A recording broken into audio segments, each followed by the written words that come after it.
¿Qué tal? ¿Cómo están? Bueno, llegó el momento en que mi querido amigo Jerome, del canal Numiscanal, que es probablemente uno de los más antiguos, yo creo que sí, que se especializó en moneda antigua, sobre todo en moneda histórica, en todo YouTube, va a mandar a subasta, o ya mandó en realidad a subasta, su colección. La colección Numiscanal, que es la colección de mi amigo Jerome, y que ustedes conocen bien, sobre todo los seguidores del canal de Jerome, que muchos son compartidos con este canal, va a ser subastada por la Casa Savoca el día sábado a partir de las 15 horas, hora europea.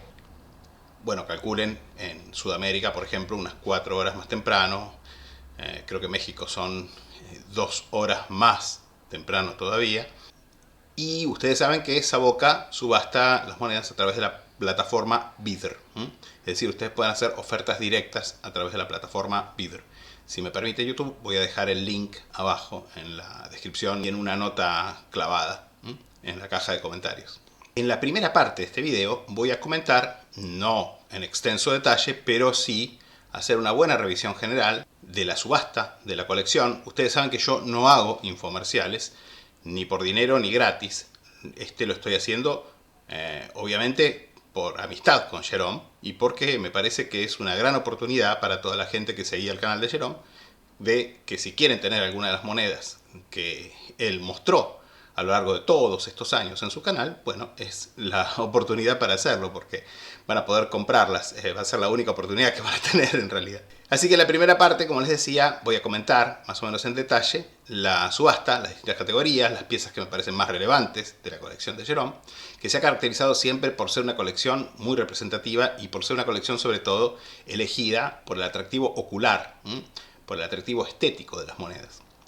Y en la segunda parte de este video charlamos un poco con el propio Jerome y con su hermano gemelo, Guillaume o Guillermo, como a él le gusta que le digan, sobre sus experiencias y anécdotas desde la adolescencia, cuando eran deteccionistas y buscaban anillos perdidos por las playas de Bretaña, en el norte de Francia, sus viajes por América, sobre todo en su trabajo, que era producción de documentales, miren, especializados en buscadores de tesoros, lo cual les dio la oportunidad de conocer a todos los grandes, ¿no? Incluyendo Mel Fisher, a Bob Marks, a todos los grandes buscadores de tesoros y muchos más que ellos justamente les van a contar en la charla que tenemos en la segunda parte de este video. Y justamente en esta segunda parte, al final de esta segunda parte de la charla con Jerome y con Guillaume, Jerome nos va a contar un poco cómo fue armando su colección, cuál fue el criterio que él,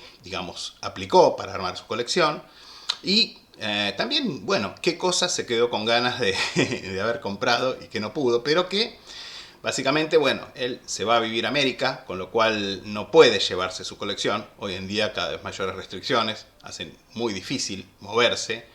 Ya de por sí con pocas monedas, imagínense con una colección completa como la de Jerome. Pero sabemos que Jerome, allí donde esté, va a seguir coleccionando, eso es seguro. Tarde o temprano, o sea, cuando uno es numismático, no deja de ser nunca numismático. Bueno, digamos que la colección Numiscanal está compuesta por las piezas adquiridas por Jerome a decenas, literalmente, decenas y decenas de profesionales y de casas de subasta diferentes en un montón de países diferentes, porque él ha comprado monedas en Estados Unidos, CNG por ejemplo, en Canadá, mucho, en Gran Bretaña, en Italia cuando se podía, bueno, haciendo los certificados y todo eso, en Alemania, en Holanda, en Bélgica y por supuesto también en su nativa Francia, en distintas partes de Francia y incluyendo obviamente su ciudad de residencia, la ciudad de donde él es, que es Lyon, la antigua Lugdunum, la capital de la Galia romana, nada menos. Y la colección de Jerome, yo diría que se puede decir que es una colección de historia monetaria, donde básicamente está casi todo representado. Obviamente no se trata de una colección de monedas súper exclusivas o súper costosas. Es una colección formada por un apasionado como nosotros, de clase media. Sin embargo, es una colección que, como les digo, puede entenderse como una verdadera colección de historia monetaria en el sentido de que Jerome tiene representada en su colección no solamente todos los metales monetarios, como puede ser monedas de oro, monedas de electrón griegas, monedas de plata, por supuesto, monedas de vellón, moneda de vellón bajo, monedas de bronce, oricalco, bronce de estaño, cobre, etcétera, etcétera. Prácticamente todos los metales monetarios clásicos y sus aleaciones. Pero también podemos decir que es una colección de historia monetaria porque representa a la gran mayoría de las culturas, de las civilizaciones que hicieron su aporte a la historia del dinero.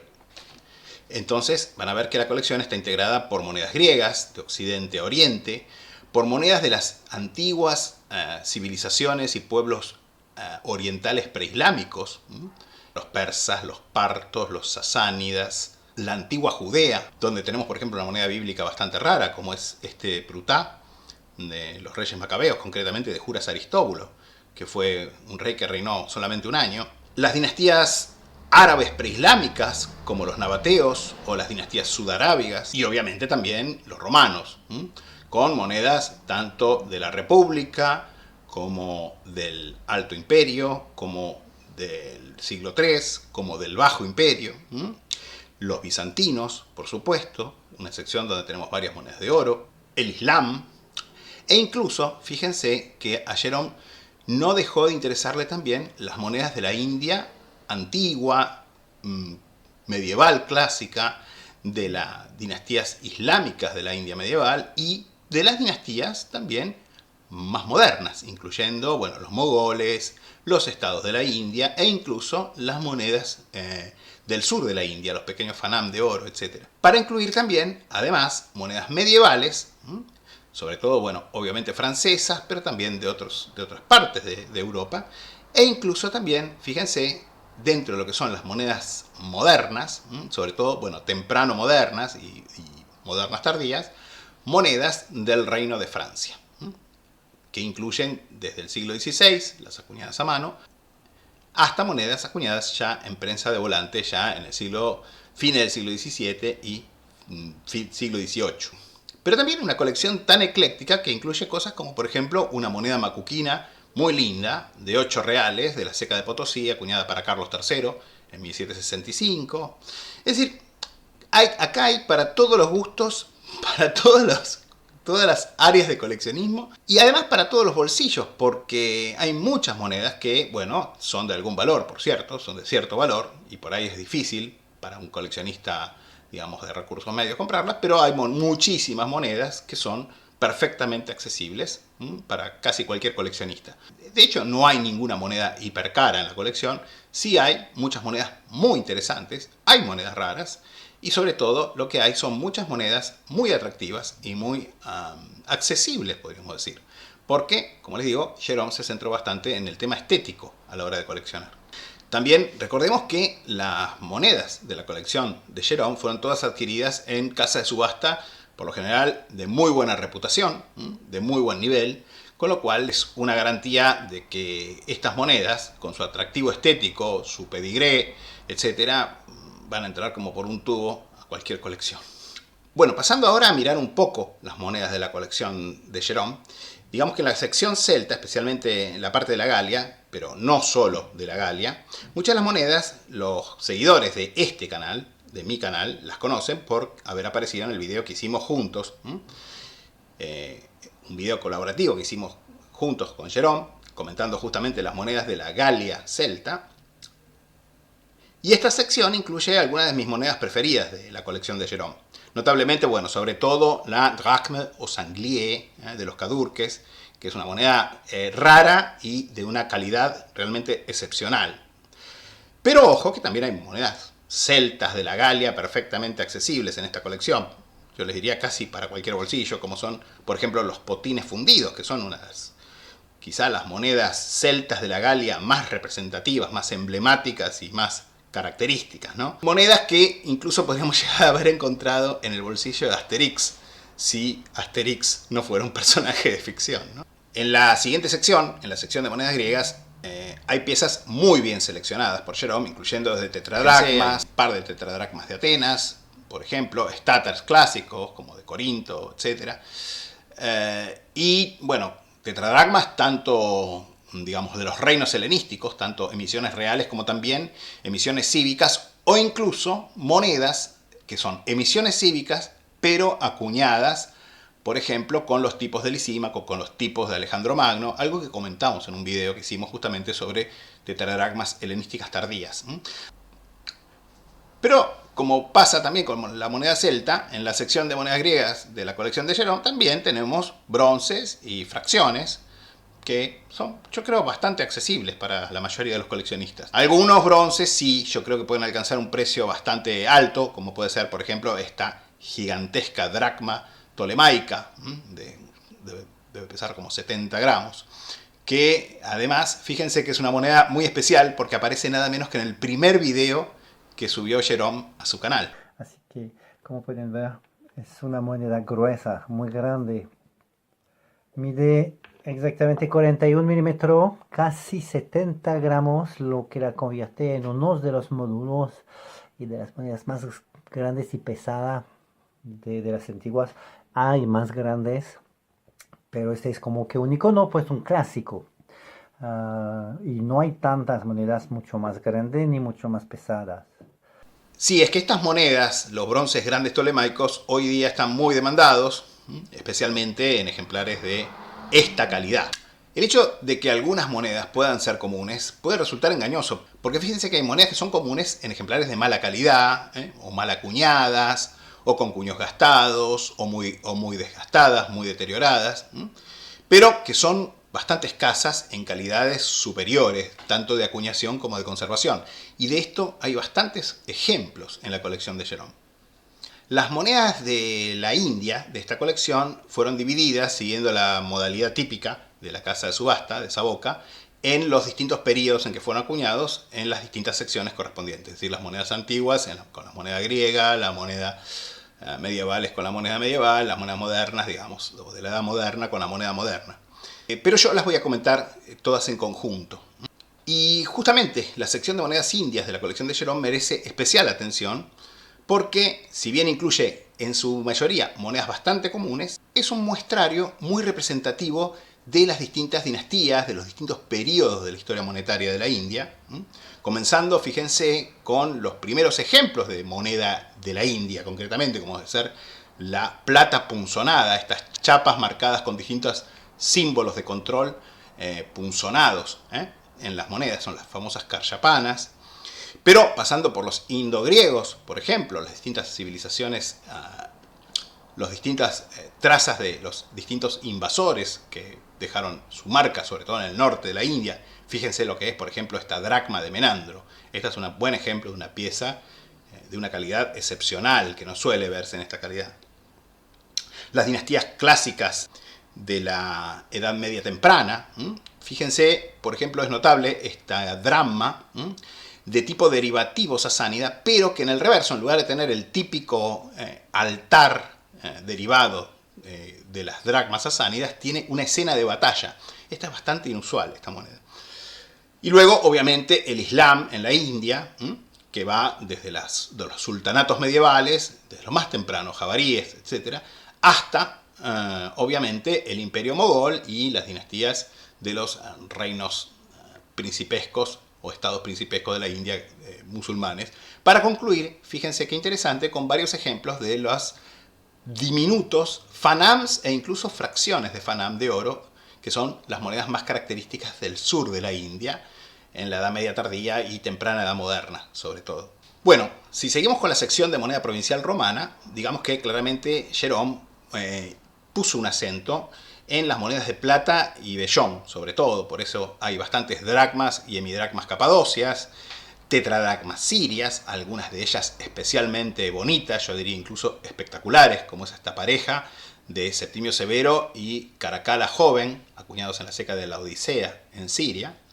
Pero, para mí, la mejor parte de la sección de moneda provincial romana de la colección Numis Canal son los grandes bronces, las grandes dracmas de bronce del Egipto romano, que son monedas que son muy buscadas. Lamentablemente hoy en día casi ni se ven, casi ni salen a subasta, y acá tienen unos cuantos ejemplares muy bonitos, bastante bonitos, digamos, para lo que suelen ser estas monedas, que son monedas, como le digo, hace años que no se ponen en venta prácticamente, aparecen muy poco en subasta, por lo menos en las subastas en las cuales nosotros podemos llegar a comprar. La República Romana está representada en esta colección por 9 ejemplares. No es la sección más fuerte de la colección, pero está representada claramente y está bien representada porque es una sección que incluye denarios y quinarios de plata, algunos de tipos tempranos, otros de tipos tardíos, y 2 haces grandes de bronce del estándar previo a la devaluación, incluyendo uno muy temprano, hacia el año 211 de ser este, más o menos antes de Cristo,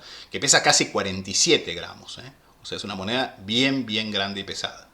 La sección imperial romana sí es la sección, yo diría, más numerosa de la subasta y está centrada, en su parte del Alto Imperio, en denarios y sestercios de buena calidad, en detrimento de, por ejemplo, monedas de bronces medios, por ejemplo, dupondios y haces, y en su parte del siglo III con muchos antoninianos de plata y, fíjense, notable, de vellón bajo, pero mayormente Jérôme se ocupó de conseguir ejemplares con su plateado original, con l'argenture, como se dice en Francia, ¿no? Que cada vez se vuelve más difíciles de conseguir y que son muy deseables por eso, obviamente. Estas monedas son decididamente mucho más escasas que los antoninianos que vemos normalmente, que están en un estado normalito, digamos, pero además que no suelen tener el plateado. Si vamos a piezas singulares, podemos destacar este sestercio de Trajano con una pátina levantina, muy bonito, pero también hay lindos sestercios del siglo III, que es el área que a mí más me gusta, por cierto, y que es una época en la cual los sestercios a veces están acuñados en cospeles muy compactos, con las leyendas cortadas, etc.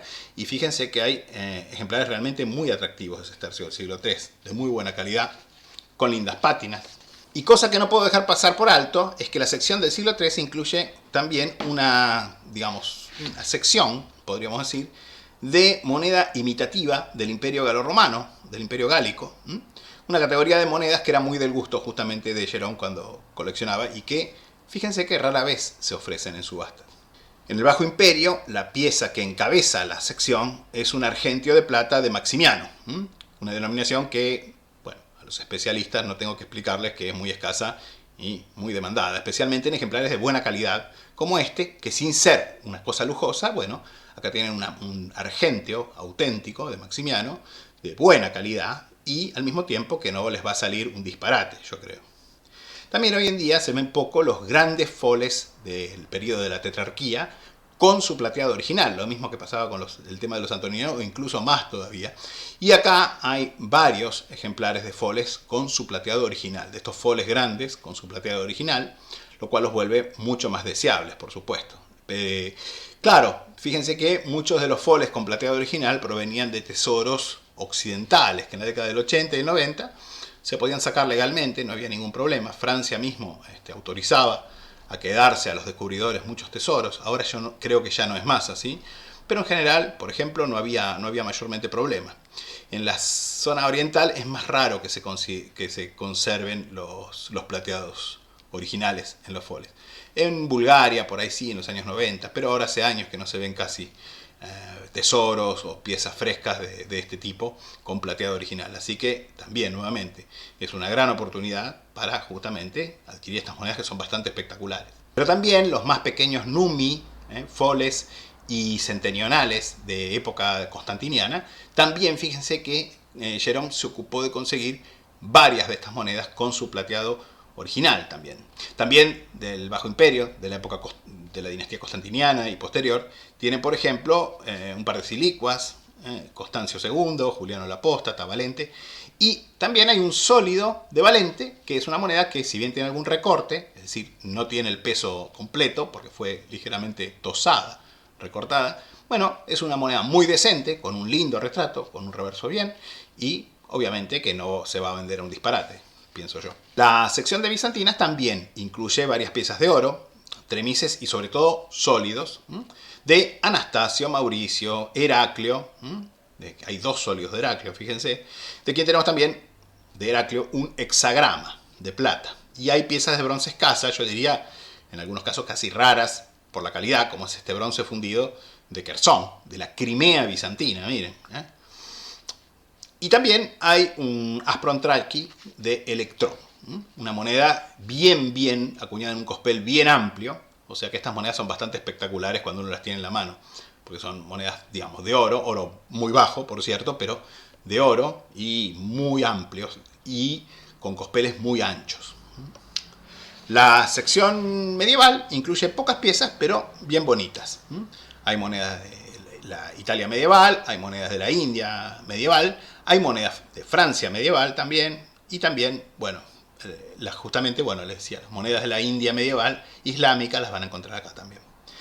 De la sección concretamente de moneda islámica, que incluye más que nada las dinastías, digamos, árabes, turcas, etcétera, mi moneda preferida, fíjense, es esta, es el dinar Kakwaijida. Esta dinastía Kakwaijida, una de las dinastías dailamitas o iranias, que eran vasallos del primer sultán turco, del primer turco, podríamos decir, Tugril Bek. Pero los dailamitas son iranios, básicamente, como los kurdos, por ejemplo, son dailamitas. Y es una dinastía que yo les digo casi desconocida. Y de hecho sus monedas eran hiper mega raras, fíjense, hasta que a principios de la década de 1970 se descubrió un tesoro de varios kilos. Fíjense, no sé cuántos kilos, pero les puedo asegurar que eran un montón de monedas. Todos sin circular, todos de la ceca de Isfahán, y todos fechados en el año 435 de la Égira, que sería 1043 de nuestra era más o menos. Y fíjense que bueno, durante cerca de una década, estos dinares, si uno se quería comprar un dinar medieval islámico, iba a ser uno de estos dinares kakwajidas de Isfahán del año 435, porque se vendían muy baratos, se vendían a $70 dólares, a veces $50, bueno, muy muy baratos. Hasta que, obviamente, se terminó el suministro. En cierto momento, bueno, el mercado absorbe todo, con lo que sea moneda antigua. Y concretamente, hoy en día no son monedas comunes, son monedas escasas, digamos. Son dinares de oro que no son ni con mucho los más comunes. Así que claramente el dinar de la colección de Jerome claramente viene de este tesoro, porque justamente, obviamente además es Isfahán 435. Así que bueno, esta es una moneda muy interesante y seguro proviene de este tesoro de más o menos 1970. Finalmente, la sección de monedas mundiales incluye las monedas reales francesas de Jerome, las mejores monedas modernas de la colección. Digamos, dignos de mención, bueno, un enorme franc o colplat de Enrique III, ceca de Rouen, año 1587. No lo pone la casa de subastas a boca, no sé si no lo pudieron leer o bueno, en general ellos trabajan un poco apresuradamente. También hay un medio, si no les alcanza para comprarse el franc, se pueden comprar el medio franc. Un testón realmente espectacular del mismo rey, acuñado en Bayona, en 1576, Bayona para los españoles. Un cuarto de ecu de Enrique IV, el primer Borbón, nada menos. Y pasando a las monedas acuñadas en prensa, tienen varios ecus y medios ecus de Luis XIV, de distintos tipos. Fíjense, varios de los tipos reformados, que son las monedas acuñadas o sobreacuñadas sobre tipos anteriores. Se obligaba a la gente a ir a la casa de moneda y cambiar las monedas, hacer resellar las monedas y obviamente les cobraban les cobraban una tasa por resellarlas, digamos. Lo mismo pasaba también en buena medida con los resellos de los maravedís en España, pero acá es una reacuñación completa, básicamente. Y son muy interesantes porque a veces se ve abajo qué otra moneda había. Incluso se puede llegar a leer la ceca y la fecha de la moneda anterior también. Y también hay ecus un poco más comunes de los reyes posteriores, sobre todo, bueno, Luis XV y Luis XVI. Luis XVI, bueno, ustedes saben, el último rey de la primera línea, de la línea original de los Borbones Capetos, que perdió la cabeza en la guillotina en la Revolución Francesa.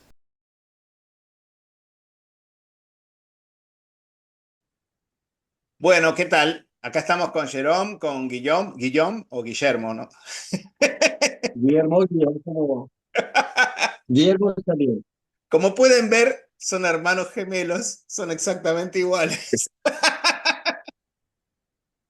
Bueno, aunque la gente solo conocía una faceta, aunque yo nunca salía en los videos, pero quizá me hayan visto una vez, creo, en un solo video, y no estoy muy seguro, En la generalmente charla, enseño en la charla monedas, que pero pues, hicimos, en la es charla que hicimos, Jerome.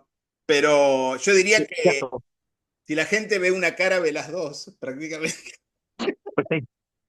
Sí, pero aquí, pues la presencia de Guillermo, Él sabe de monedas, pero es coleccionista de otro tipo de cosas, más que todo de relojes. Yo soy el fanático de las monedas. Claro, claro. Y sobre todo lo que quería que me cuenten es cuando conocieron a Mel Fisher y todo el tema del Odyssey y de las monedas encontradas por Mel Fisher, ¿no? Claro, fue en los años 90. Ujú. No sabría decirte la fecha exacta que 93. sí, no, 92, porque nos fuimos Justo de 3 días. justo Fue el último reportaje que sí, hicimos. creo que es 92, 93 tuvimos, es que ya éramos especializados en búsqueda de tesoro. O sea, todas las expediciones que hicimos antes en la isla del Coco o en Honduras, Ujú. en Con Honduras, Alberto Matau y donde vas. Ujú. eran, Isla Roatán, donde había sí, un campo de piratas y teníamos que éramos con una expedición francesa que iba buscando restos, pruebas de que hubo campos de piratas en las islas de Roatán y sí encontramos cositas. y poco a poco, pues, estábamos trabajando con una revista de Alberto Mata, que era un buscador de tesoro conocido también, que ha hecho muchas expediciones. Y Ujú. entonces, después de todas estas expediciones, eso nos abrió la puerta, gracias a Alberto, de hacer un reportaje ya completo, no de expediciones propias de él, sino de grandes y de las grandes leyendas Sí, del mundo era otro periodista, Michel Bagnot, Sí, que estaba un escritor famoso. Michel Baño es un escritor aventurero que ha hecho, que es muy conocido en Francia, Ujú. que vivió mucho tiempo en América Central, y pues es con él que se organizó y que tuvimos el contacto con Bob Marks, Mel Fisher, John Debris y hay más. Pero si quieres hablamos de la parte de Mel Fisher Sí, sí, contame, primero, porque cuenten. No, Mel Fisher lo encontramos, fuimos él tiene el museo de Mel Fisher de Sí, la Tocha, sí, sí. que está allá en Key West, así Ujú. que tuvimos que ir hasta este museo. Obviamente él pudo hacer eso porque las leyes en Estados Unidos son bien diferentes y Claro. en realidad él tenía derecho a 50-50 con el Estado, algo así, Ujú. y solamente las piezas excepcionales eran conservadas por el Museo de Tallahassee, donde hubo, visitamos los dos, el de Tallahassee, donde había miles y miles y miles de monedas de oro y sobre todo objetos bien específicos, anillos, plata. anillos, platos, cosas maravillosas. Claro. Y él conservó las toneladas, porque aquí sí había toneladas de monedas de plata, había cantidad de no, oro, era también en toneladas que se contaba, lingotes grandísimos, collares, anillos, cosas súper lindas, y lo encontramos, ya era un hombre mayor, Sí. y lo encontramos, él murió 2, 3 años después, o sea que realmente era un hombre pero cuando lo conocimos era muy aún en buena forma Ujú. y siempre eh, nos contó toda la historia de la Atocha, como él se quedó, todo el mundo sabe cómo él se quedó 20 años buscando financieros a cada temporada, porque cada año al inicio tuvo como 2, 3 años gente que lo siguieron, después abandonaron, mucha gente se pensó que jamás lo iba a encontrar. Y es Claro. cierto que es costoso porque hay que tener un barco, buceadores, toda esta gente durante varios meses buscando y buscando. Y él había anclado su barco y empezaba a buscar en círculo. Solo que empezó con un círculo un poco amplio y siguió y obviamente se iba agrandando el círculo Claro. y 20 años después se dio cuenta que donde puso la ancla es donde había el barco, la trocha. Así que en realidad se estaba alejando. Cuando había encontrado el primer día, había encontrado el lugar exacto. Sí. Y perdió 20 años de su vida, perdió un hijo también, con su Ujú. esposa y un niño que estaban a bordo de un barco que hubo un defecto de tubería de los baños y el agua entró por el baño, por el excusado, se llenó durante la noche, nadie se dio Está cuenta y el ahogado. barco se giró, se dio la vuelta y todos murieron adentro porque en plena noche y de repente el barco se da la vuelta y ya y eran ellos tres nada más en el barco. A pesar de eso, siguió a búsqueda y varios años después, porque eso, el accidente sucedió como que a la mitad de los 20 años donde estaba buscando. Y sí, cuando encontró fue bien genial, pero sigue buscando ahí alrededor, porque cuando hicimos el reportaje éramos muy cerca de la Atocha, y, porque él había comprado varias concesiones al estado de Florida para seguir buscando. Y yo hice un buceo donde eh, descubrimos un galeón, donde obviamente no es como en Tintín y el tesoro de Racable Rouge, donde se ve el barco entero, obviamente. Y eran puras piedras, era como Pedazo. una forma ovalada de piedra. Y de madera no había nada. Yo se había encontrado un cañón con un nombre que identificaba la concesión y el barco que eran autorizados a buscar.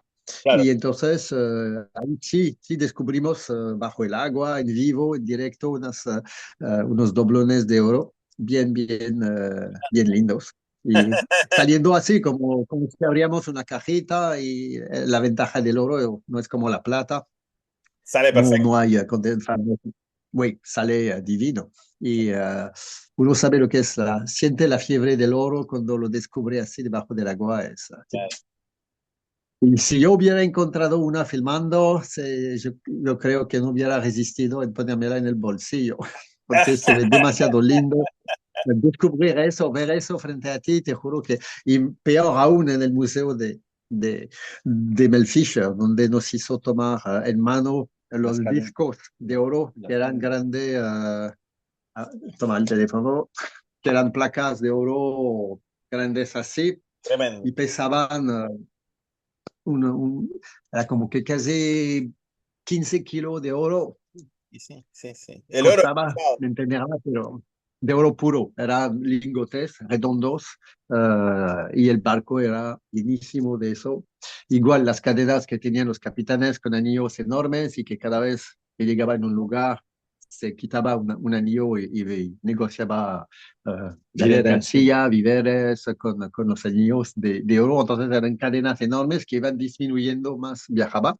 Y como la tacha se hundió rápido, en realidad el collar era inmenso, hacia 1,20 m de puro oro, que obviamente el capitán que tenía eso alrededor del cuello terminó al fondo del al mar. fondo directo.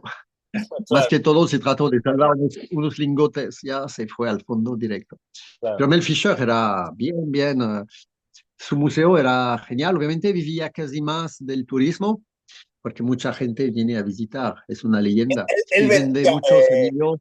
Guillaume, él vendía, ¿no? Monedas y todo eso también. Lo que vendía muchísimas monedas porque tenía demasiado. Entonces, todo su negocio Eran casi se collares. hacía con las monedas de plata, Ujú. los ocho reales, porque tenía una cantidad.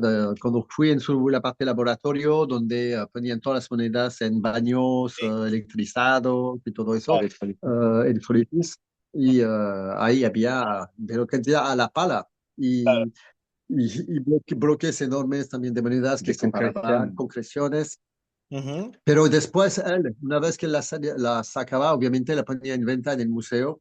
Y Con ahí a la época, un certificado de origen, con un certificado con de... esa que provenía de la tocha, eso Claro. sí era Sí, sí. sistemático, y las vendía en collar con Ujú. un sistema de grip, Uy, para no dañar la para moneda. no usar la Estaba moneda. montada de Era forma. montada con unas gripas, no sé cómo se dice. Claro. Y obviamente cadena. En general, cadena y la parte que tenía la moneda eran de oro, 14 quilates, pues, allá en Gringolandia eran muy de 14 quilates a la época. Claro. Pero lo vendían carísimo, porque la moneda en sí era bonita, sí era de la tocha, pero el collar lo vendía a 3.500, $5.000 a la época, en el 93, Claro. y vivía mucho de eso. Y obviamente también había collar con monedas de oro que eran muchísimo más caros Claro. y también anillos, de todo, y aletes. Hacía todo tipo de negocio donde dañaba algunas monedas porque tenía una cantidad realmente Él Extravagante. tenía como para 50 años más mínimo de explotación de todo el stock de monedas que tenía.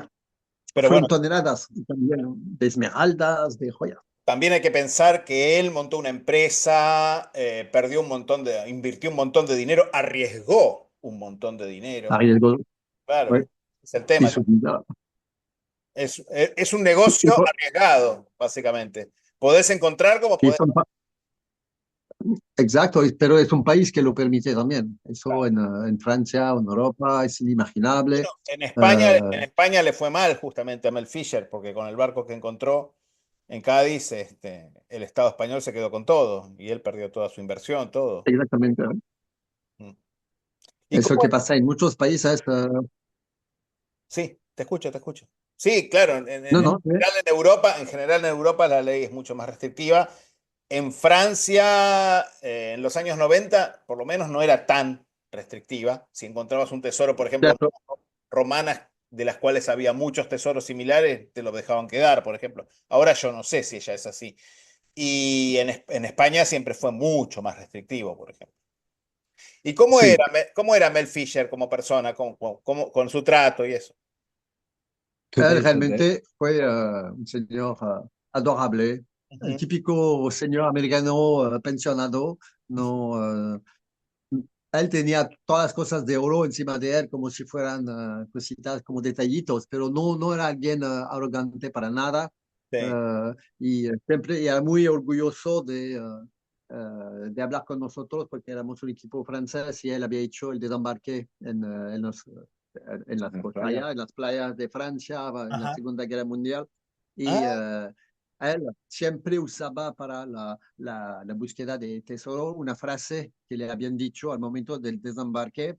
ajá. Su jefe le dijo, Today is the day, hoy es el día, Sí. el gran día, porque era el día donde iban a desembarcar en las costas francesas, en las playas Sí. francesas. Hoy es Y el él día cada D. día le decía, El y día D.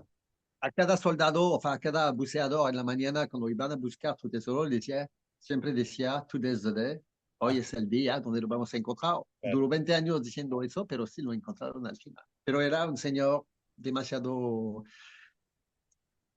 era como la imagen del vaquero gringo Ajá. de las películas de Hollywood, de esta Como vieja un escuela, John Wayne. como un John Wayne, un señor así, bien imponente, siempre sonriente, bien agradable, el típico gringo que del oeste. Y su hijo, ni habla, su hijo, que él era mucho más joven, tenía como 40 años, el que conocimos, Claro. no el que murió, obviamente, pero No, el no, que seguía las aventuras de su papá y con lo cual buceamos también era, todos allá, la verdad, todos los buceadores de tesoro que encontramos eran así. No sé si usted conoce a Bob Marks también, porque él es no, no, una leyenda, pero él es un gringo, él es 10 veces más grande a nivel industrial, mucho más grande que Mel Fisher, porque él sí tenía barcos de 60 metros, aparecían realmente, invertía millones y millones en barcos y él hacía de eso un muy buen negocio. Porque había comprado a Mel Fisher un montón de concesiones de barcos, porque en Estados Unidos hay el mapa de todos los galeones que se hundieron, porque claro, todo el mundo sabía más o menos dónde eran a la época, claro. dónde se hundían. Y entonces uno compra y cuesta muy barato, era como que uno pagaba $500 para 10 años la concesión al estado de Florida Yep. y uno tenía que encontrar la, el barco hundido, una prueba, una campana, un cañón o algo que tenga el nombre del barco y ahí era el único, era el requisito para tener la exclusividad de Ah, búsqueda y de claro. explotación del barco. Pero en general hay muchos otros como John Debris, que él es un historiador especializado, todos contratan a John Debris cuando buscan algo, porque él va después en España, En los a los archivos. archivos y busca y rebusca, es como que el detective privado de los buceadores, de los buscadores de tesoro, y Bien. él tiene un conocimiento inmenso de todos estos archivos y ayudó muchísimo a todos estos buscadores a realmente concretizar el lugar aún más preciso donde se encuentra tal barco, pero tiene su propio barquito, pero él es una lanchita de no más de 10 metros, con 2 mailbox Ujú. y con una buena potencia y explota y fuimos en otro lugar con él en Florida también a buscar y también encontramos monedas de oro con él. Ajá. En otro, en una de estas múltiples hay miles y miles y miles de galeones y de barcos que esperan. Claro. Todos están allá, aún Sí, de hecho, esperando que alguien vaya a dar la pena. viste, Guillermo, que en algunos lugares, en la Florida, en algunos lugares en las islas de Caribe también, hay playas donde el mismo mar en la costa deja monedas, ¿viste? Se han encontrado monedas. Claro, En- se ha encontrado. En Costa Rica, haciendo un reportaje, también hay un lugar en la península de Osa, donde cada vez que hay marea alta, la gente va rápidamente con detectores porque encuentran doblones de oro. claro, Eh, no encuentran miles, pero 4, 5, 6 claro, cada claro, vez que sí, hay sí, una sí. marea alta. Porque hay En mucha. Panamá también. Encontraron uno, pero fue ahí, como siempre, en este tipo de país, pues los explotaron el barco hundido que habían encontrado, que era lleno de muchas cosas interesantes, pero le dieron el derecho a un amiguito y todo Claro, desapareció. O sea, bueno, claro, ya claro. como siempre, Sí, sí, la sí. corrupción existe cuando hay que recuperar el tesoro de un barco, es difícil Obvio. Y en ciertos países. documental que ustedes hicieron sobre Mel Fisher lo dieron en la tele en Francia, ¿no?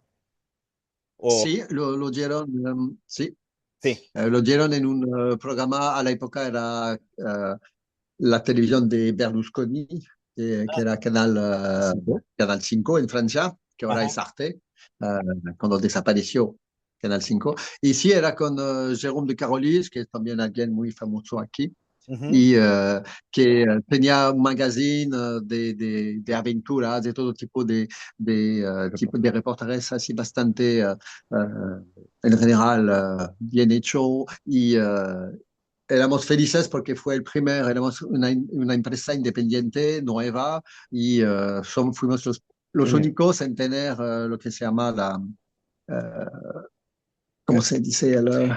Bueno, es que normalmente fuimos la única empresa privada independiente en tener la cobertura Voilà, de los 52 minutos, porque a los independientes nos compraban 13 los minutos, pequeños reportajes de 26. 13 minutos, pero se reservaban a ellos los grandes, grandes Claro, formatos largos, digamos. Pero nadie había conseguido tener un documental con a la vez John Debris, Bob Marks, Mel Fisher, Ken Fisher, todos los más famosos buscadores.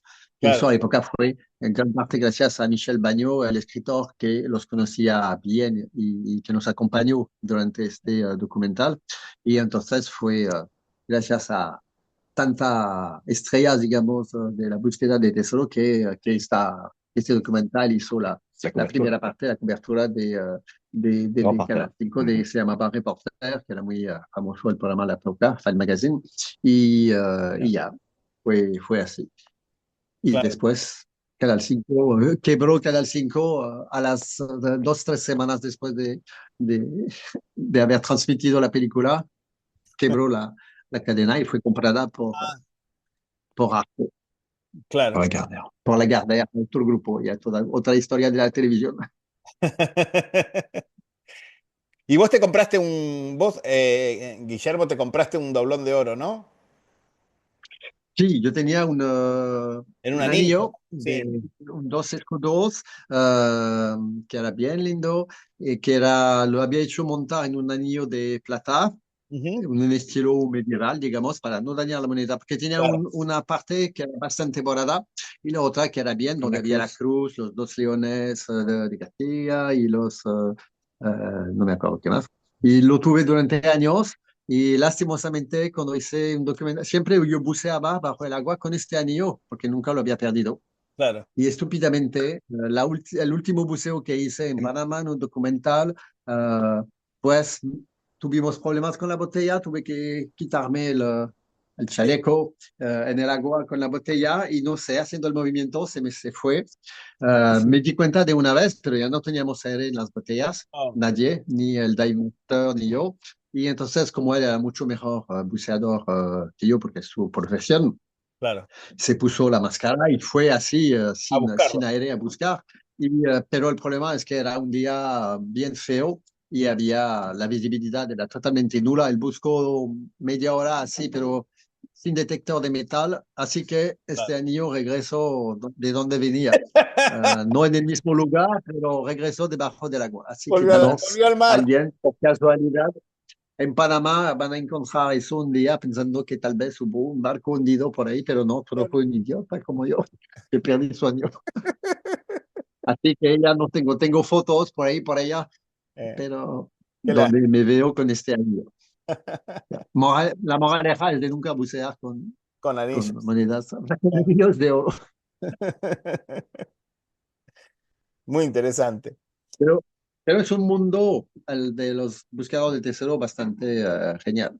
Y hasta bueno, en Francia ya es más complicado, pero hasta en Francia, en cada bosque hay una historia de combate, de tesoro escondido. Cuando uno se mete a analizar y a tratar de explotar la historia, hay muchísimas cosas que A mí encontrar en Francia. me ha pasado muchas veces cuando iba a la casa a la casa del numismático, como decían, en La tienda. Lyon, cuando iba en una tienda de numismática, Sí. mientras estaba escogiendo las monedas, llegaba un chico Ujú. y le decía al numismata, mira, yo encontré eso en tal bosque y sacaba un pocotón de monedas medievales que él le compraba de una vez. Pero a esa época sí podían manejar efectivo, se lo compraba, pero cash.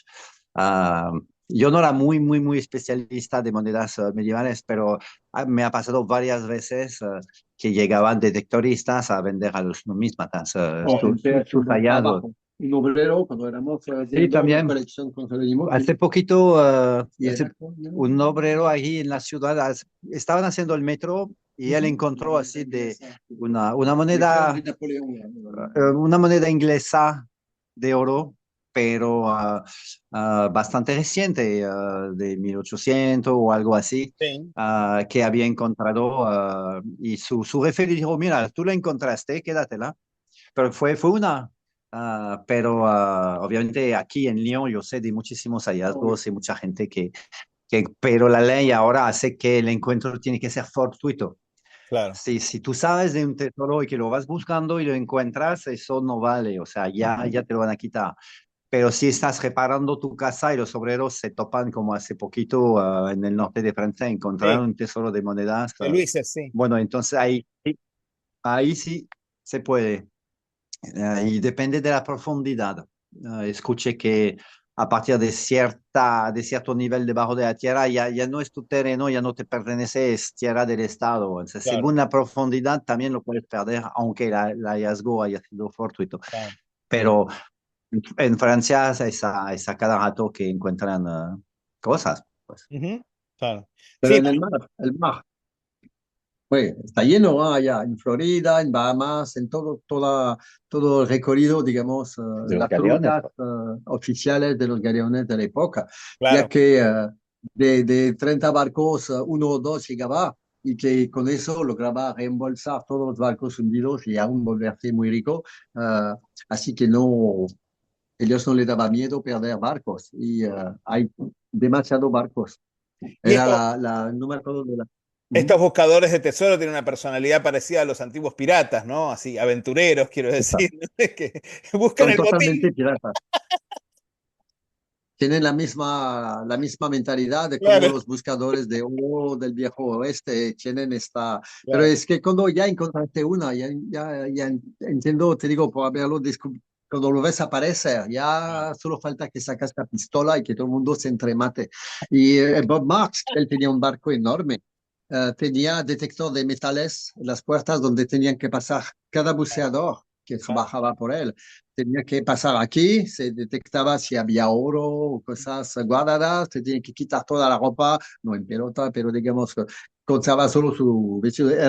Cada día tenían que mirar porque saben que el buceador que encuentra es demasiado fácil ponerse 10 monedas, 15, 20 cada día se pone monedas en el bolsillo Claro. bueno, ellos financian un barco con un equipaje, cuesta millones y él gastaba a la época como en el 93 una campaña le costaba como entre 7 y 11 millones de dólares y lograba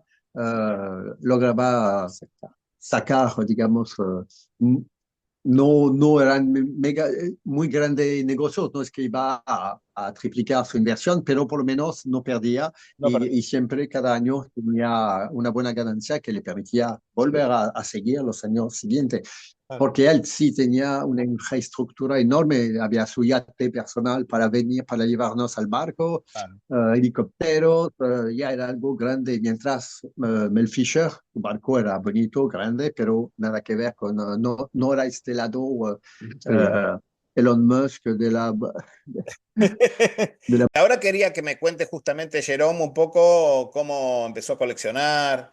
Me contaste que una vez fuiste a comprar monedas para alguien por encargo de alguien a Maison Drouot, ¿no? Sí, Drouot había ventas excepcionales, ahí sigue siendo una referencia, es el Sotheby's francés, vamos a decir. Sí. Pero no, fue mucho antes que eso, porque el que me mandó a una venta en Drouot era el inversionista, el que financiaba la búsqueda de tesoro del famoso Alberto Mata y que financiaba la revista también. Entonces, pero no, la pasión por las monedas me vino en realidad con la pasión de, o sea, yo me compré un detector de metales Ujú. y yo tenía una revista que recibía mensualmente sobre detector de metales Ajá. y obviamente había una parte histórica muy grande, te contaban todas las batallas, las historias y por Claro. qué y cómo y dónde estarían esos tesoros. Empecé así. Y Y en las playas, como todo el mundo, como durante las todo el mundo, vacaciones. pero acá hablamos de los 15 años, 16, 17 con un detector de metal en la playa, Claro. durante las vacaciones. Pero ya después, como no teníamos tiempo y tampoco teníamos vehículo, éramos menores de edad, te hablo de los 17, entonces no había nunca tiempo de ir a buscar de verdad en un bosque.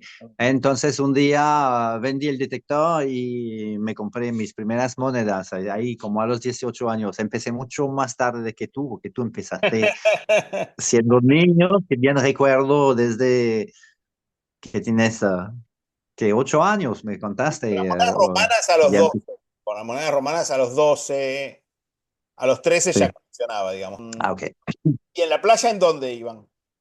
¿En qué playa? ¿En qué parte? Era en Bretaña, la Baule, Mm. la Baule, que es un lugar turístico bien conocido y sí encontrábamos pocotón de monedas de 10 francos a época. Cada Ajá. uno podía hacerse 80, 90, Era muy rentable. bien rentable. Y la gente nos pagaba para buscar anillos perdidos. Porque si una vez unos niños jugaron al pirata, se robaron, entre comillas, porque eran niños, Claro. pero Le tomaron a la abuela se tomaron un anillo muy, muy valioso a la un abuela diamante. y lo Ajá. fueron a enterrar en la playa. Cuando la gente nos vio con el detector, nos llamaron y nos dijeron, pues te doy 50 francos si me ayudas, porque los niños estuvieron jugando aquí y enterraron mi tesoro, pero es un tesoro de verdad, es mi anillo de boda.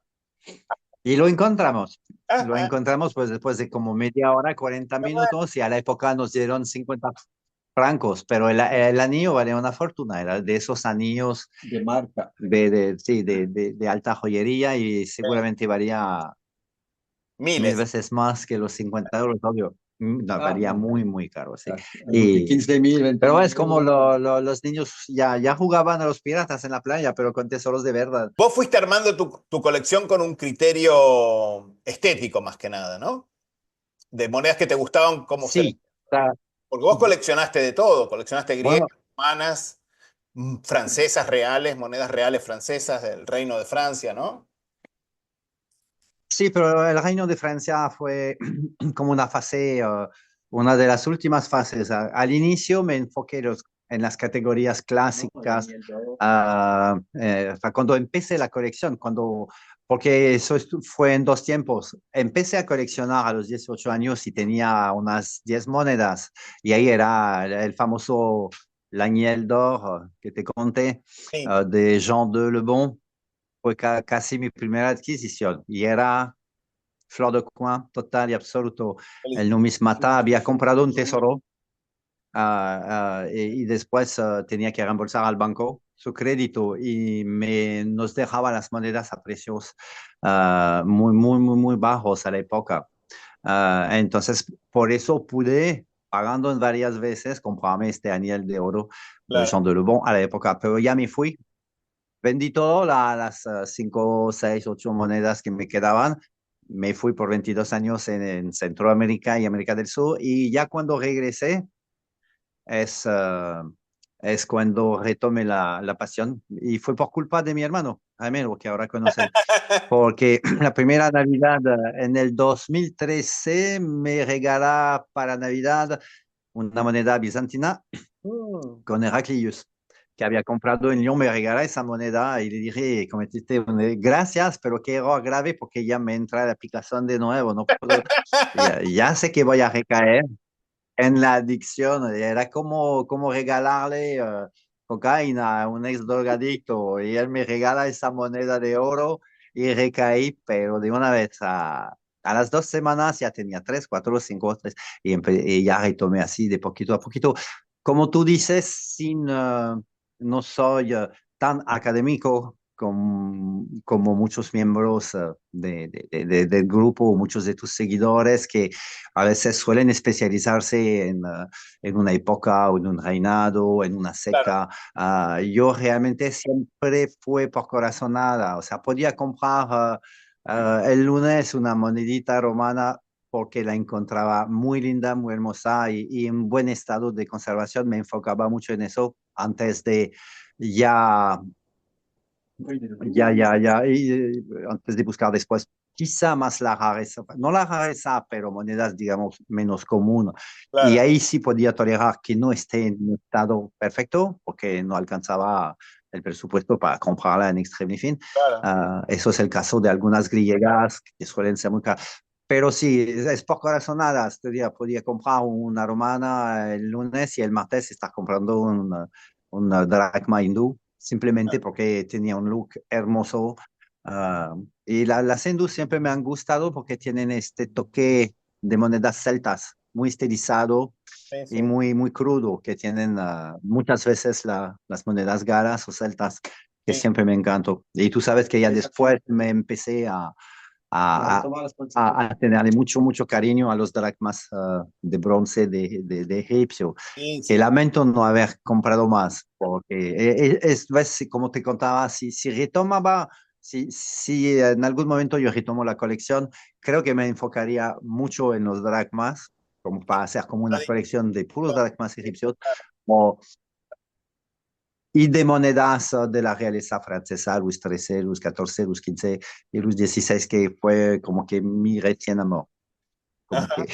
al final de la colección, cuando salía un poco de los senderos de las monedas griegas, romanas, bizantinas, aunque todas son magníficas, pero es sin fin, pues nunca, es de nunca acabar, obviamente, y tú lo sabes mejor que nadie, Sí. porque tienes una colección asombrosa.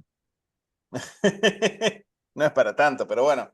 Pero vos, como un poco como yo también, siempre fuiste un coleccionista ecléctico, en el sentido de que te gustó incorporar monedas de distintas culturas, de distintas civilizaciones, incluso islámicas.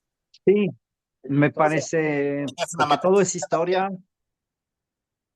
Sí, yo te digo, son corazonadas. A veces compraba monedas sobre todo al inicio, de las cuales no sabía nada en absoluto. Simplemente me decía, ¿qué moneda más?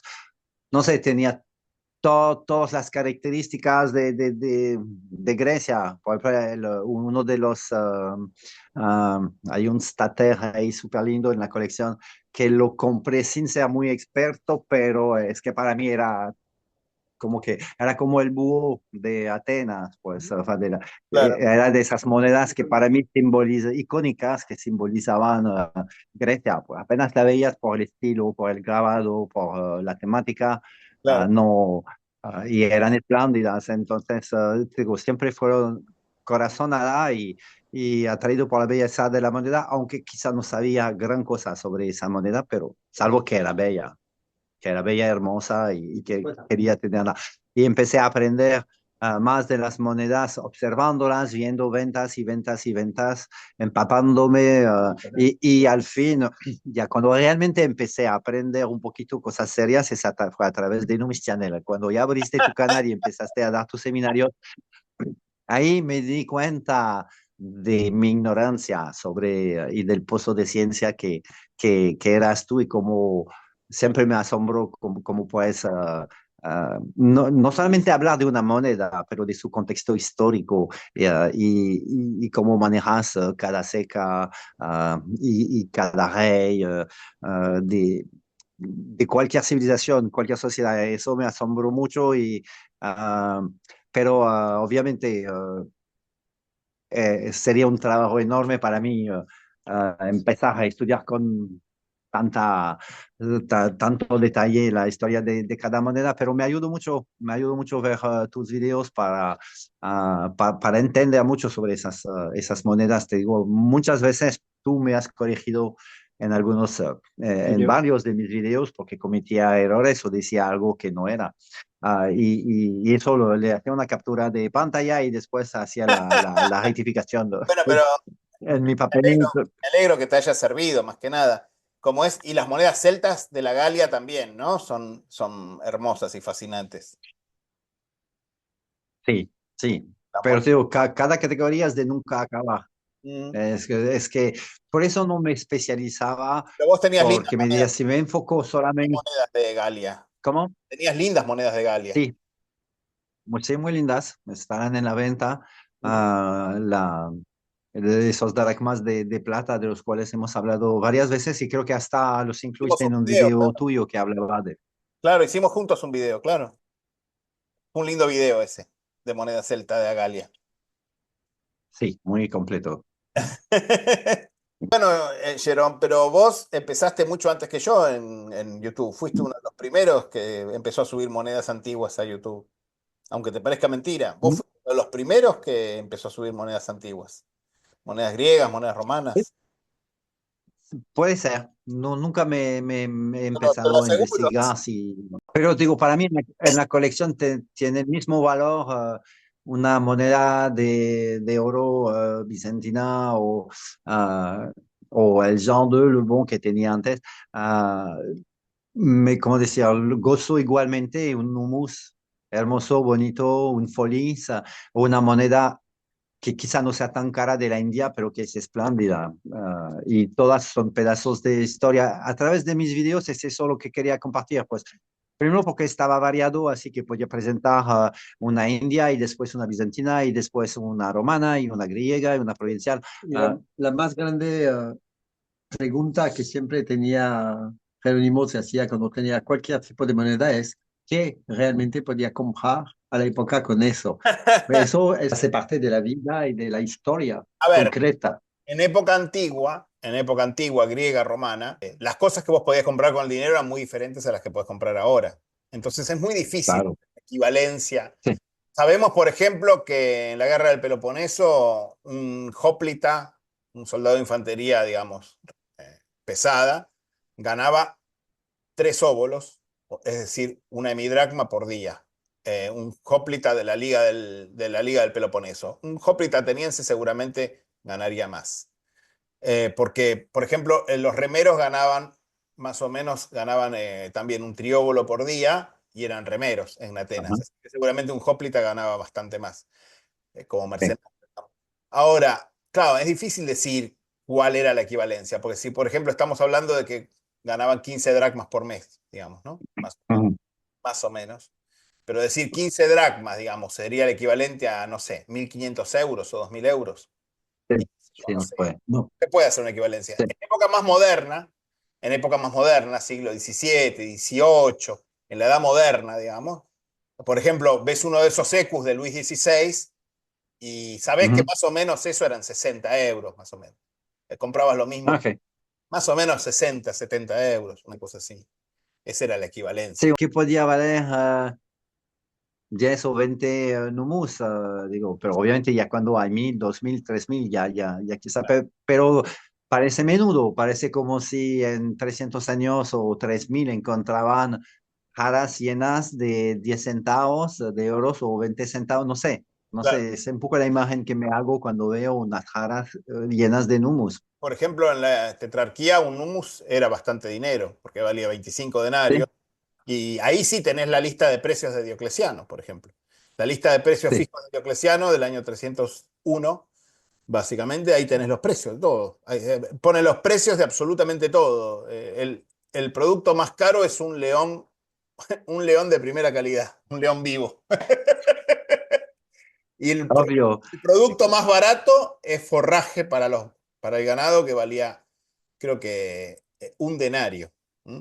Así que con un folis, que eran 25 denarios, comprabas Ajá. 25 raciones de forraje para los animales. Eso le da mucho interés más para mí a la moneda que uno tiene. Saber qué podías hacer con ella, qué hacía la gente que vivía, que la tuvo, que respiraba con esta moneda en su bolsillo, te da otro, te acerca más a la vida de la gente de la época. Claro. Es Sí, a mí importante, realmente sí, es la fase. es el amor de la historia, pues, de Sí, la anécdota. los únicos libros que yo leía a los 18 años eran memorias du Duc de Saint-Simon, la comedia humana, enfin, todo el backstage de la corte de Luis XIV o las memorias de la du Barry. Eran memorias. Nunca me gustó la historia novelizada en novelas, porque siempre está escrita por una mente moderna. A mí lo que me gustaba en las memorias Es captar es captar la mentalidad, cómo pensaba, qué razonaba, afectaba a alguien, sí, qué qué le iba a molestar, qué le iba a alegrar, y por qué. Claro. y sí, el por qué, el cómo, y después le da otro Es ahí que uno se da cuenta que todas las películas históricas son tremendamente totalmente equivocadas. bien equivocadas solamente en la manera de pensar de la gente que era a 1000 años luz de la forma de pensar de hoy en día, como todas las películas romanas o griegas que pueden salir hoy en día, que todas hablan de libertad, como si la libertad era lo que quería la gente, cuando ni concebían ser libres, porque su modo de pensar y de vivir Sí. no era basado en la democracia para Bueno, nada. esas Y, ideas vinieron más que nada con la Revolución Francesa. Antes de eso no había eso. Como es, Sí, pero bueno, sí, en esa época, por ejemplo, un buen sueldo de un funcionario público, y calculá que con el ecu a 6 libras eran 6.000 a 30.000 libras por año. O sea, 1.000 ecus por año a 5 o 6.000 ecus por año. no suena mal. ¿No? Si podíamos tener 6000 EQs hoy en día, nada más. Bueno, claro, pero los ecus ahora valen más. Hay Uy, algunos, por eso. hay algunos ecus que valen menos, porque si están muy gastados y eso se pueden comprar a menos de lo que, del poder adquisitivo que tenía en realidad pero esa, un EQ fine más, así, por ahí, lindo, decente y económico, puede salir 60 euros, 70 euros, sí. sí. Es lo que valía, es lo que comprabas más o menos en esa época, el equivalente a eso, más o menos. Así, Sí, ahora un EQ de Luis XIII me gustaría que cueste $60, pero no es el caso porque después 13, no, todavía no. No. raro los Me ecus. quedé con la gana. Me quedé con las ganas. No tuve tiempo de poder conseguir y adquirir uno dentro de esta colección. Pero en la venta, la verdad que las monedas de Luis XIV, Luis XV, Luis XVI que tengo me encantaron. O sea, logré conseguir monedas en súper estados y hasta las reformadas son casi más lindas que las no reformadas. Si es una buena reforma, tienen un toque. Digo, ya realmente estaba empezando a enamorarme mucho de las monedas de Luis XIV. Claro, las reformadas son, para los que no saben, son las monedas sobreacuñadas sobre emisiones anteriores. Eso es típico del reinado de Luis XIV y comienzos del Sí, reinado de Luis XV. Como sí, básicamente como una forma de recaudar dinero, el rey lo que hacía era introducir un nuevo tipo de moneda, un nuevo diseño, y la gente estaba obligada a llevarla a la casa de moneda y se la resellaban, básicamente, y tenía que pagar una comisión, por supuesto. O sí, se por la supuesto. resellaban, claro. Entonces, pero directamente era mucho más rápido que tener que preparar toda una moneda nueva, sino que simplemente se acuñaba la moneda sobre una moneda anterior. Se usaba como cospel una moneda que ya existía, digamos, que la gente llevaba a las... Ajá. Por eso hay algunas reformas, algunas monedas reformadas que están como que desfiguradas, o sea, donde realmente la sobreimpresión es muy fea. Claro, Ah, pero las que tengo en la colección me gustaban porque eran buenas reformas, entre comillas. O sea, sí claro. ves rasgos de las otras, pero la moneda en sí Sí, puedes leer perfectamente la... pero Jerome, después del tipo del EQ, de Q a la Mechelong y todo eso, ¿Sí? que los que tienen el escudo con las tres lices, digamos, que es el tipo Ajá. normal, esos no son reformados. Todos los que vinieron después de Luis XIV y los primeros de Luis XV, el EQ, Vertugadon y todos esos, son Mm, reformadas, todas, todas. No hay sí, monedas que no sean reformadas. sí. Y no son reformadas, o sea, si no son sobreacuñadas, son ensayos, no son monedas. Sí, ¿Entendés? exactamente. Sí, porque yo me quedé con las ganas del Bertugada y de Luis XIII. Pues son las dos que me estoy quedando con las ganas tremendas, pero te digo, pues ya por motivos de trabajo y de cambios grandes, pues por eso tuve que deshacerme de la colección, porque viajar con la colección no es algo sencillo y menos en los Ah, países claro. previstos. Pero, pero sí, si tuviera que retomar en algún momento la colección, creo que me enfocaría en dracmas egipcios y monedas de la realeza. Ujú. Aunque eso no le resta nada en absoluto a mi total pasión y admiración por las monedas griegas, bizantinas, romanas. Y Guillermo se quedó con las ganas, él quiere su doblón de oro para compensar el que dejó al No, fondo del mar. El grande, pero este es muy caro. ¿Dónde fue que lo perdiste, Guillermo, el doblón? El anillo con el doblón. Yo lo perdí en Panamá. En En Panamá. Panamá, yo estaba en una... Y ustedes tienen Sí, pensado volver a Panamá, ¿no? A vivir. podría ser, pero no, no creo Bueno, que me podría volver a encontrar. cuestión de ir a buscarlo. Pues Pero cuestión de ir a buscarlo entonces. tendré que comprar ahí sí un Detector. detector de metales submarinos. Pero quizá este no se ha movido. No, no, capaz esta. Pero como era un lugar donde el profesor de buceo, con lo cual hacíamos un reportaje allá, es un Sí, lugar donde él va a menudo. Yo, si el agua se aclaró, yo le había dicho después, si lo encuentras, llámame, habrá una recompensa y todo claro. eso. Nunca me volvió a llamar. Eh, pero como es un señor muy simpático, pero un poquitín como que pirata, yo imagino que si lo encuentras no me va a llamar. Pero no, no le voy a tener rencor para eso, porque pues es Claro. humano. Es humano, sí, él encontrar su tesorito y ya estará feliz si lo encuentra y no está en malas manos porque es un apasionado de buceo y de cosas así y bueno, se lo merece. Está bien. Tal vez le va a dar la gana de ponerse a buscar tesoros. Galeones. Yo sé que había un galeón también que todo el mundo buscaba allá en Panamá, pero que no tenía un barco que no tenía monedas de oro, porque tenía ampollas lleno de mercurio. Y el mercurio Claro, puro claro, porque estaba para vale refinar la una plata. fortuna. Y son ampollas y está lleno de miles y miles de estas ampollas. Y todo, sí, en el mercado hoy en día, algo tan puro está súper buscado, porque no sé, no me acuerdo cuál era la historia, pero que está contaminado hoy en día, no es el mismo. Eso es como que encontrar la piedra filosofal. Es wow, lo máximo de lo Claro. máximo. No, porque el Y este mercurio se barco usaba para está... hacer la amalgama para refinar la plata. Por eso llevaban el mercurio. El mercurio se traía Bueno, de sí, Europa, claro. Así que, sí, y hay este barco que espera y está cerquita no está profundo y está muy cerca de una playa, de la costa, pero en Panamá es complicado la búsqueda de tesoro con el gobierno, con todo eso, no, es complicado. Igual en Costa Rica, cuando fuimos a buscar los tres tesoros que hay en la isla del Coco. Había el tesoro de Dampier, había el de la ciudad de Lima, que fue robada y que los piratas Morgan, todo eso escondieron allá. Que hay una historia que dice que unos alemanes lo encontraron, tres alemanes que huían, que se fueron a esconder en la isla del Coco.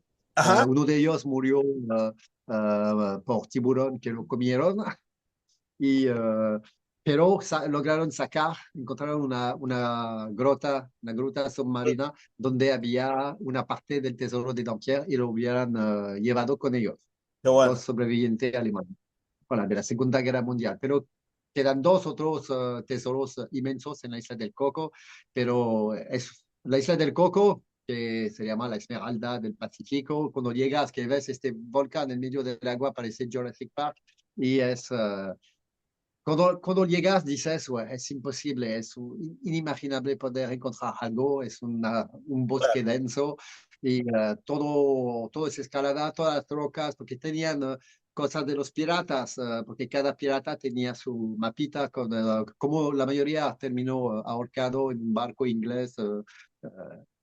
Sí, sí.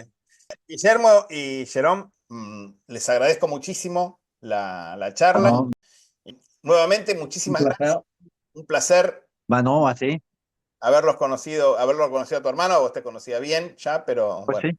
sí, claro. Encantado, yo siempre veía también los videos con mi hermano, y que yo lo conocía más. Bueno, un abrazo a los Vale, dos. Muchas gracias a los dos. chao. Nos estamos viendo.